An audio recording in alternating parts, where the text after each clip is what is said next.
اذ ارسلنا الیہم اثنین، جبکہ ہم نے پہلے بھیجے ان کی طرف دو رسول، جو کہ یہ سمجھیے کہ شام اور ترکی کے تقریباً سرحد پر ہے، اس لیے کہ رسول کے رسول یہ لفظ جو ہے بعض احادیث میں آئے ہیں۔ تو وہ جب گئے ہیں خواتین کے مجمع میں تو انہوں نے جو الفاظ کہے وہ یہ کہ انا رسول رسول اللہ، میں اللہ کے رسول کا رسول ہوں۔ تو ایرانیوں سے انہوں نے کہا تھا انا قد ارسلنا، ہم بھیجے گئے ہیں، تو ہم نے ان دو کو مزید قوت دی ایک تیسرے سے، ایک تیسرا اور رسول بنا کر ہم نے بھیج دیا۔ ہمارا رب جانتا ہے کہ ہم تمہاری طرف اس کی جانب سے بھیجے ہوئے ہیں، ہماری کوئی اور ذمہ داری نہیں ہے سوائے اس کے کہ اللہ کا پیغام تم تک صاف صاف پہنچا دیں۔ تو نکتب ما قدموا وآثارہم، ہم لکھ رہے ہیں جو کچھ انہوں نے آگے بھیج دیا ہے وہ بھی، اور جو ان کے آثار ہیں جو یہ پیچھے چھوڑ کر آئیں گے اثرات اپنے اعمال کے، چاہے وہ اعمال بد ہیں یا نیک، ہم لکھ رہے ہیں۔ وَكُلَّ شَيْءٍ أَحْصَيْنَاهُ فِي إِمَامٍ مُبِينٍ، اور ہم نے ہر چیز کو احاطہ کیا ہوا ہے پوری طریقے سے ایک ایسی کتاب میں جو کھلی ہوئی کتاب ہے، امام مبین، وہی جو ام الکتاب بھی جسے کہا گیا ہے بار بار، یہ اللہ تعالیٰ کا علم قدیم ہے۔ وَاضْرِبْ لَهُم مَثَلًا أَصْحَابَ الْقَرْيَةِ، اور ان کے سامنے مثال ایک بیان کیجئے ایک بستی والوں کی، اِذْ جَاءَهَا الْمُرْسَلُونَ، جبکہ ان کے پاس رسول آئے، اِذْ أَرْسَلْنَا إِلَيْهِمُ اثْنَيْنِ، جبکہ ہم نے پہلے بھیجے ان کی طرف دو رسول۔ اب اس کے بارے میں بہت سی آراء ہیں۔ ایک عام خیال یہ ہے کہ اصل میں یہاں رسول سے مراد اللہ کے نبی نہیں، اللہ کے رسول نہیں، بلکہ کسی اللہ کے رسول ہیں، یعنی یہ کہ اللہ تعالیٰ نے کسی رسول کو بھیجا، اس رسول نے پھر اپنے شاگردوں کو، اپنے حواریین کو، زیادہ خیال حضرت مسیح کے حواریین کے بارے میں ہے کہ انہوں نے جب جا کر ان میں سے دو حضرات نے انطاکیہ میں تبلیغ کی تھی، انطاکیہ جو شہر ہے، جو کہ یہ سمجھیے کہ شام اور ترکی کے تقریباً سرحد پر ہے، تو انطاکیہ میں جو معاملہ ہوا، یہ ماجرا ہوا، یہ خیال ہے، لیکن یہ بھی ہو سکتا ہے کہ اللہ ہی کے براہ راست نبی ہوں، اس لیے کہ رسول کے رسول یہ لفظ جو ہے بعض احادیث میں آئے ہیں۔ حضور نے جب مدینہ تشریف لائے تھے آپ صلح حدیبیہ کے بعد، تو وہاں چونکہ آپ نے بیعت لی تھی مسلمانوں سے، بیعت جو صحابہ کرام نے کی تھی بیعت رضوان، تو مدینے آ کر پھر آپ نے خواتین سے بھی بیعت لی، اس کے لیے حضرت عمر کو بھیجا کہ جاؤ تم میری طرف سے، میری جانب سے تم بیعت لے لو۔ تو وہ جب گئے ہیں خواتین کے مجمع میں تو انہوں نے جو الفاظ کہے وہ یہ کہ انا رسول رسول اللہ، میں اللہ کے رسول کا رسول ہوں۔ اللہ نے رسول کو بھیجا محمد کو صلی اللہ علیہ وسلم، اور محمد نے بھیجا ہے مجھے آپ کے پاس۔ اسی طریقے سے حضرت سعد بن ابی وقاص کا جو قول تھا، جو ایرانیوں سے انہوں نے کہا تھا انا قد ارسلنا، ہم بھیجے گئے ہیں، اللہ نے بھیجا اپنے رسول کو محمد کو اور انہوں نے بھیجا ہے ہمیں۔ تو یہ امکان تو موجود ہے لیکن یقین سے ہم نہیں کہہ سکتے۔ بہرحال ان کے پاس پہلے کوئی دو رسول بھی ہو سکتے ہیں، جیسے کہ حضرت موسیٰ کے ساتھ حضرت ہارون بھی تھے۔ فَكَذَّبُوهُمَا، تو انہوں نے دونوں کو جھٹلا دیا۔ فَعَزَّزْنَا بِثَالِثٍ، تو ہم نے ان دو کو مزید قوت دی ایک تیسرے سے، ایک تیسرا اور رسول بنا کر ہم نے بھیج دیا۔ فَقَالُوا إِنَّا إِلَيْكُمْ مُرْسَلُونَ، انہوں نے کہا ان لوگوں سے، اس بستی والوں سے، کہ ہم تمہاری طرف بھیجے گئے ہیں اللہ کی طرف سے۔ قالوا ما انتم الا بشر مثلنا، انہوں نے کہا کہ تم نہیں ہو مگر ہم جیسے انسان۔ وما انزل الرحمن من شيء، اور رحمان نے کوئی شے نہیں اتاری ہے۔ ان انتم الا تکذبون، یہ تم سب جھوٹ بول رہے ہو، تم نے جھوٹ گھڑ لیا ہے۔ قالوا ربنا يعلم انا اليكم لمرسلون، اور ظاہر بات ہے کہ کوئی اور دلیل تو وہ نہیں دے سکتے۔ انہوں نے اپنے اس یقین کا، اذعان کا پھر دوبارہ اظہار کیا، ان کا نہیں، ہمارا رب جانتا ہے کہ ہم تمہاری طرف اس کی جانب سے بھیجے ہوئے ہیں۔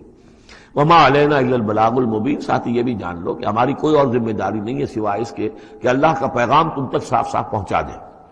قالوا انا تطیرنا بکم، ان کا کہ ہمیں تو آپ کی نحوست سے کچھ اندیشہ ہے کہ آپ لوگ جو ہے آپ کی وجہ سے ہم پر کوئی نحوست نہ آ جائے، کوئی اللہ کی پکڑ نہ آ جائے۔ انا تطیرنا بکم لئن لم تنتہوا، اگر تم لوگ باز نہ آئے جو بھی تم دعوت دے رہے ہو، لنرجمنکم، تو ہم تمہیں سنسار کر دیں گے، ولیمسنکم منا عذاب علیم، اور یا یہ کہ کوئی اور عذاب علیم تمہیں پہنچے گا ہماری جانب سے۔ قالوا طائرکم معکم، ان کا تمہاری نحوست تو تمہارے اپنے ساتھ ہے۔ این ذکرتم، تم یہ بات کہہ رہے ہو کہ تمہیں ہم نصیحت کر رہے ہیں، تمہیں نصیحت کی گئی ہے، یاد دہانی کرائی جا رہی ہے، تمہاری اپنے قلوب کے اندر یہ حقائق موجود ہے، ذرا کبھی دیکھو۔ وفی انفسکم افلا تبصرون، ہم تو صرف یاد دہانی کرانے کے لیے آئے ہیں۔ این ذکرتم بل انتم قوم مسرفون، لیکن یہ کہ تم لوگ جو ہو بہت ہی حد سے بڑھ جانے والے ہو۔ وجاء من اقصى المدینة رجل یسعى، اب اس بستی کے لوگوں میں سے ایک شخص آیا دوڑتا ہوا، اور بستی کے پرلے سرے سے۔ قال یا قوم اتبعوا المرسلین، تو انہوں نے کہا، اس شخص نے آ کر کہا، ہے میری قوم کے لوگوں، ان رسولوں کی بات کا اتباع کرو، ان کی پیروی کرو، ان کو مانو، ان کی تصدیق کرو۔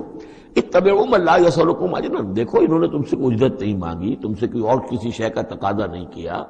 پیروی کرو ان کی جو تم سے کسی اجر یا اجرت کے طالب نہیں، وہم مہتدون، اور دیکھو ان کی سیرتیں، دیکھو ان کے کردار، دیکھو یہ لوگ جو ہے ہدایت یافتہ ہیں، ان کی شخصیتیں، ان کی سیرتیں۔ وَمَا لِيَ لَا أَعْبُدُ الَّذِي فَطَرَنِي،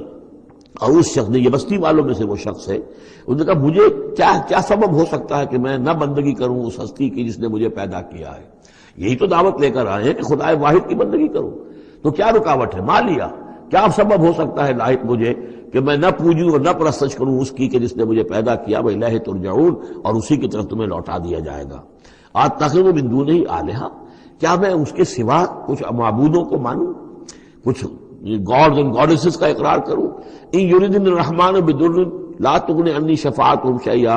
اگر رحمان میرے بارے میں کوئی فیصلہ کر لے مجھے کوئی ضرر پہنچانے کا، نقصان پہنچانے کا، تو ان کی سفارش مجھے کچھ نہیں بچا سکتی اللہ کی اس پکڑ سے، اور اللہ کی طرف سے اللہ کی جو بھی فیصلہ ہو جائے گا اس سے، ولا ينقذون، نہ وہ مجھے چھڑا سکیں گے۔ انی اذا لفی ضلال مبین، تو ایسی عاجز ہستیوں کو میں خدائی میں شریک کر دوں اور ان کو بھی میں مان لوں تو میں تو اس وقت بہت ہی بھٹکے ہوئے لوگوں میں سے ہو جاؤں گا۔ تو یہ بات جب انہوں نے کہی انی آمنت بربکم فاسمعون، دیکھو سن لو میں تو ایمان لایا تمہارے رب پر، یعنی جن کی طرف بلانے کے لیے یہ تینوں رسول اللہ نے بھیجے ہیں، یہ اللہ کے رسول کی طرف سے جو تین پیغامبر ایلچی آئے ہیں توحید کی دعوت دینے کے لیے، تم مانو نہ مانو سن لو میں ایمان لایا، انی آمنت بربکم فاسمعون۔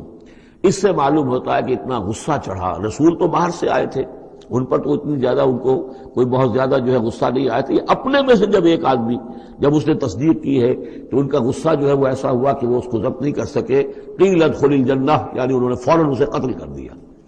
اور جب قتل ہو جاتا ہے کوئی اللہ کی راہ میں، تو چونکہ جو مقتول ہے اللہ کی راہ میں جس کو ہم شہید کہتے ہیں، اس کے لیے انتظار نہیں ہے یوم حشر کا، بلکہ وہ سیدھا جنت میں اسی وقت جاتا ہے۔ قیل ادخل الجنہ، کہہ دیا گیا داخل ہو جاؤ جنت میں۔ قال یا لیت قومی یعلمون بما غفر لی ربی وجعلنی من المکرمین، اس نے کہا کاش کہ میری قوم کو معلوم ہوتا کہ میرے رب نے کیسی میری مغفرت فرمائی ہے اور مجھے کیا میرا اعزاز و اکرام ہوا ہے جنت کے اندر، وجعلنی من المکرمین، مجھے تو باعزت لوگوں میں شامل کر دیا اللہ نے۔ تو چنانچہ اس کا تو نقشہ آپ خود جو ہے اس کو ویژولائز کیجئے کہ جو بھی وہ شخص تھا، اس کی کوئی بیوی ہوگی وہ رو رہی ہوگی، اس کے بچے ہوں گے وہ رو رہے ہوں گے، اس کے ماں باپ اگر تھے تو وہ جو ہے ان کو غشی طاری ہو رہی ہوگی کہ ہمارا بیٹا جو ہے اس طرح ہلاک کر دیا گیا۔ لیکن اب جو یہ غیب کا پردہ ہمارے اور وہ جو عالم غیب ہے اس میں جو حائل ہے،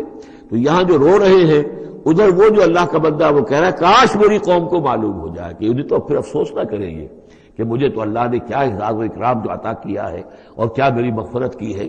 قیل ادخل الجنہ قال یا لیت قومی یعلمون بما غفر لی ربی وجعلنی من المکرمین وما انزلنا علی قومہ من بعدہ من جند من السماء،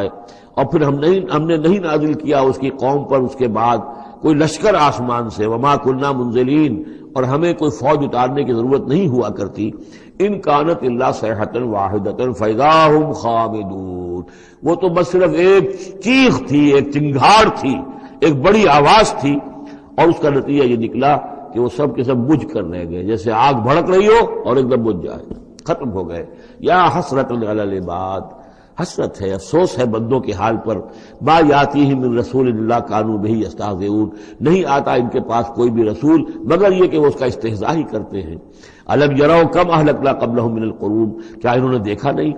کتنی ہی بستیوں کو اور کتنی نسلوں کو اور قوموں کو ہم نے ان سے پہلے ہلاک کیا ہے، انہم الیہم لا یرجعون، کہ وہ ان کی طرف لوٹ کر نہیں آتے، چلے گئے، سب کے سب چلے گئے، ختم ہو گئے، ماضی کا ایک حصہ بن چکے ہیں۔ وَإِن كُلٌّ لَمَّا جَمِيعٌ لَدَيْنَا مُحْضَرُونَ، لیکن اس کا یہ مطلب نہیں کہ وہ معدوم ہو گئے، اب لوٹ کر تو نہیں آئیں گے دنیا میں، لیکن موجود تو ہیں، عالم برزخ میں تو ہیں، لوٹ کر دنیا میں نہیں آئیں گے، معدوم نہیں ہو گئے، لیکن یہ کہ ان میں سے کوئی بھی نہیں ہے مگر یہ کہ ہم سب کو جمع کر دیں گے، وہ سب ہمارے پاس محضرون حاضر کر دیے جائیں گے، پکڑے ہوئے آئیں گے۔ وَآیَةٌ لَهُمُ الْأَرْضُ الْمَيْتَةُ، اور ان کے لیے ایک نشانی ہے، آیت ہے، یہ زمین جو مردہ پڑی ہوتی ہے، احییناہا، ہم اسے زندہ کر دیتے ہیں، بارش برساتے ہیں اور اس میں زندگی کے آثار شروع ہو جاتے ہیں۔ وَأَخْرَجْنَا بِهَا حَبًّا، اور اس سے ہم اناج پیدا کرتے ہیں، مِنْهُ یَأْکُلُونَ، جس کو وہ کھاتے ہیں، جو ان کے لیے غذا بنتا ہے۔